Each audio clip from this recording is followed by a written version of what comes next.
بسم اللہ الرحمن الرحیم۔ اسلامی طریقے سے شادی کرنی چاہیے۔ مسلمانوں کی شادی کی تقریب کیسی ہونی چاہیے؟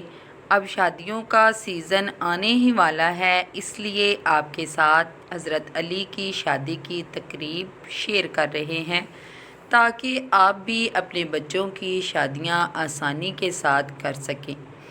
جو تقریب حضور صلی اللہ علیہ وآلہ وسلم اور ان کے صحابہ سے ثابت ہے وہ ضرور کریں۔ جو طریقہ ہمارے نبی نے اور ہمارے صحابہ نے تقریب کا اپنایا ہے وہ طریقہ آپ بھی ضرور اپنائیں۔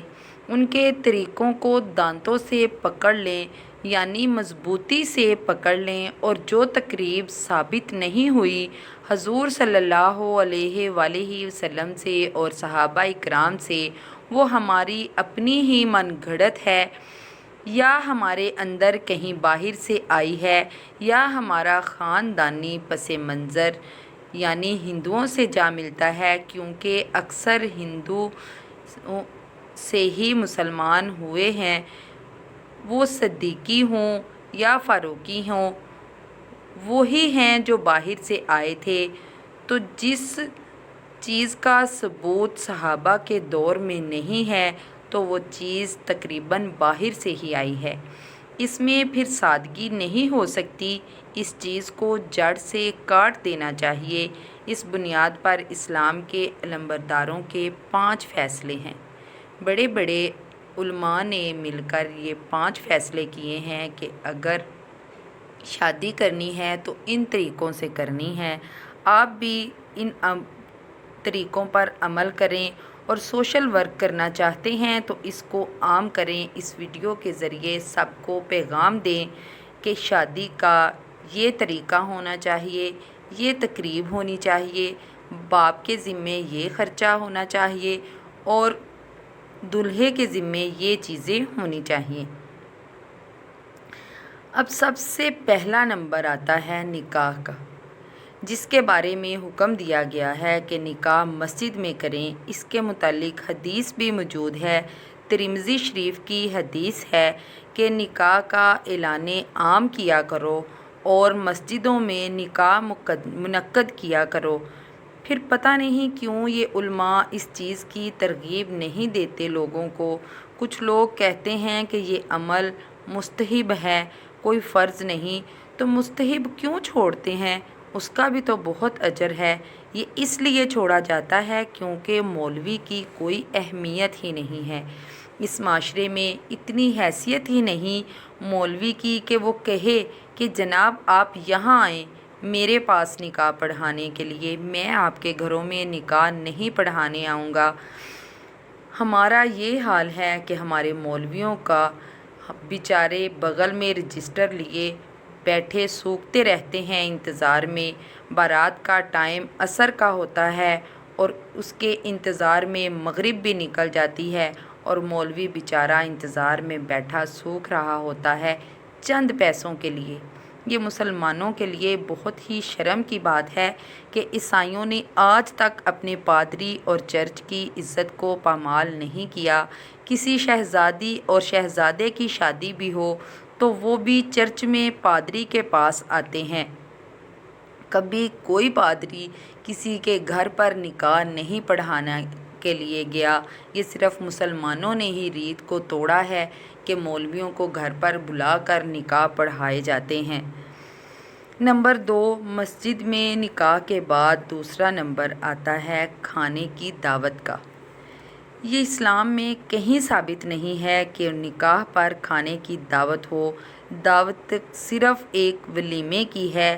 یہ بہت ہی عقل مندی کی بات ہے، کیونکہ سب والدین دل پر ہاتھ رکھ کے سوچیں اور یہ نتیجہ نکالیں کیا بیٹی کی رخصتی کا وقت خوشی کا وقت ہوتا ہے جو ساری عوام کو اکٹھا کر کے کھانا کھلاتے ہیں؟ باپ پر تو ویسے ہی ذمہ داری نبھانے کی ٹینشن پڑی ہوتی ہے، اس سے طرح طرح کے کھانے کھانا اور کھانا کھا کر پھر بعد میں باتیں بھی سنانا، یہ بہت ہی غیر اخلاقی حرکت ہے۔ اس سے احتیاط کرنا چاہیے۔ لڑکے سے کھانا ضرور کھائیں، کیونکہ اس کا گھر آباد ہوا ہے، اور حکم بھی یہی ہے کہ ولیمہ ضرور کرو، چاہے ایک بکری ہی کیوں نہ ہو تمہارے پاس، اس پر بھی تمہیں ولیمہ لازمی کرنا چاہیے۔ ولیمے کے بارے میں مزید یہ کہا گیا کہ اس ولیمے کا کھانا بہت ہی برا ہے جس میں غریب کی شرکت نہیں۔ غریب کو تو نہیں، بس اپنے دوستوں احباب کو ہی بلایا جاتا ہے ولیمے کی دعوت میں۔ جب نکاح مسجد میں کرنے کا حکم ہو گیا تو پھر بارات کا تو سوال ہی پیدا نہیں ہوتا۔ جب حضرت فاطمہ اور حضرت علی کا نکاح ہوا تو چند عورتیں حضرت فاطمہ کو حضرت علی کے گھر چھوڑ آئی تھیں۔ حضرت علی کے گھر، جو حضرت علی کو کسی انصاری نے دیا تھا، حضرت علی کا اپنا گھر نہیں تھا، اس لیے ایک انصاری بھائی نے ان کو گھر دیا تھا۔ اس گھر میں کچھ عورتیں حضرت فاطمہ کو نکاح کے بعد چھوڑ آئی تھیں۔ حضرت علی خود نہیں آئے کہ رخصت کروا کے لے گئے ہوں، بی بی فاطمہ کو ایسا نہیں ہوا تھا۔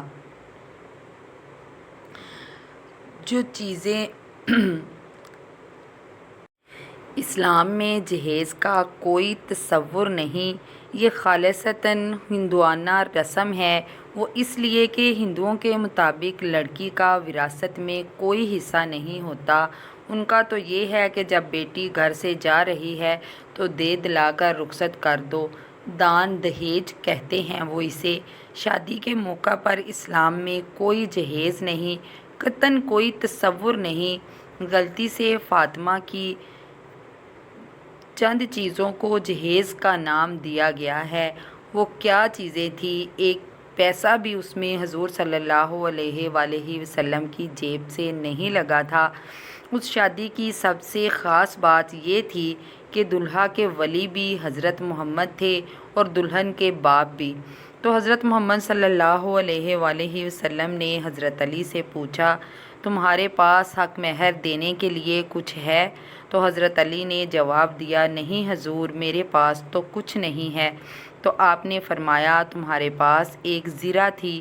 تو حضرت علی نے کہا، جی حضور، وہ زرہ تو جہاد کے لیے ہے۔ تو آپ نے فرمایا، جاؤ وہ زرہ بیچ کر یا گروی رکھ کر کچھ معاوضہ لے کر آؤ۔ وہ گئے تو ان سے وہ زرہ حضرت عثمان نے خرید لی اور کچھ دنوں کے بعد انہیں واپس بھی کر دی ہدیہ کے طور پر۔ اگر وہ اسی وقت کہتے کہ چھوڑو علی، میں تمہیں کچھ پیسے دے دیتا ہوں، تو ان کی طبیعت پر یہ وار ہوتا۔ ان پیسوں میں سے حضرت محمد صلی اللہ علیہ وآلہ وسلم نے کچھ پیسے اندر بھیجے دلہن کی تیاری کے لیے، اور کچھ پیسوں سے ایک گدا جو کھجور کی چھال سے بنا ہوا تھا، اور 2 سرہانے جن میں کھجور کے پتے بھرے ہوئے تھے، ایک چکی اور ایک مشکیزہ جس میں پانی بھر کر لانا تھا۔ یہ سب چیزیں حضرت علی کے گھر کے لیے خریدی، جس میں حضور کی جیب سے ایک پیسہ بھی نہیں لگا تھا۔ یہ چیزیں تھیں حضرت فاطمہ کے گھر کے لیے خریدی حضرت علی کے پیسوں سے، جن کو لوگوں نے حضرت فاطمہ کا جہیز سمجھ لیا۔ وہ حضرت فاطمہ کا مہر تھا جس سے یہ چند چیزیں خرید کر دی گئی تھی، ورنہ دوسری بیٹی کی شادی بھی تو حضرت عثمان سے ہوئی، ان کے لیے جہیز کا کہیں کوئی ذکر نہیں سنا گیا۔ یہ وہ سب طریقے ہیں جن کو اپنا کر شادی آسان ہو جاتی ہے۔ یہ شادی حضور اور صحابہ سے ثابت ہے۔ اس کے علاوہ جتنی بھی رسمیں شادی کے نام پر کی جاتی ہیں وہ غلط ہیں۔ یہ مہندی کی رسم، مائیوں کی رسم، اس سے پہلے جو بھی رسمیں ہیں، وہ کچھ رسمیں ایسی ہیں جو دلہے کے ویلکم کے لیے کی جاتی ہیں، اور کچھ رسمیں ایسی ہیں جو دلہن کو گھر لے جا کر کی جاتی ہیں۔ یہ سب من گھڑت ہیں، ہندوؤں کے طریقوں پر چلا جا رہا ہے۔ مسلمان تو سرے سے ہی اپنے طریقے سے شادی کو بھول گئے ہیں۔ ایک لڑکی کے باپ پر تو پہلے ہی بہت زیادہ بوجھ ہوتا ہے، بہت ہی زیادہ مشکل وقت ہوتا ہے باپ کے لیے بیٹی کو رخصت کرنا۔ اس لیے اسلام کا فلسفہ یہی ہے کہ لڑکی کے باپ پر ایک پیسے کا بوجھ بھی نہ ہو۔ لڑکے کو کہا گیا ہے کہ تم اپنے طور پر سارے خرچے کرو، ولیمہ کرو، عورت کے لیے گھر بناؤ، اس کی ضرورت کی ہر چیز اس کو مہیا کرو۔ یہ باپ کا فرض نہیں ہے۔ دن بدن شادیاں کرنا بہت مشکل ہو گیا ہے، اسی لیے بہت ساری بیٹیاں کنواری بیٹھی رہتی ہیں۔ نہ باپ کے پاس پیسے ہوتے ہیں، نہ جہیز ہوتا ہے، نہ ہی وہ ان کی شادی کرنے کا سوچتا ہے۔ اس لیے ان تمام رسموں کو ختم کرنے کے لیے کوشش کریں۔ ہم سب ہی ان رسموں کو فروغ دینے والے ہیں، ہمیں ہی ان کو ختم کرنا ہے اور وہ طریقہ لانا ہے جو اسلام نے ہمیں بتایا ہے، تاکہ ہم سب کے لیے آسانیاں پیدا ہوں، اور جو ماں باپ اپنی بیٹیوں کی شادیوں کی وجہ سے پریشان بیٹھے ہیں ان کی پریشانی بھی ختم ہو۔ اس ویڈیو کو زیادہ سے زیادہ شیئر کریں تاکہ سب ان باتوں پر عمل کر کے ایک نیا معاشرہ تشکیل دیں جس میں جہیز جیسی لعنت نہ ہو، باپ پر کئی قسم کی ڈشیں بنانے کا بوجھ نہ ہو۔ اسلامی طریقے سے شادیاں کریں تاکہ خوش و خرم آباد گھرانے بن سکیں۔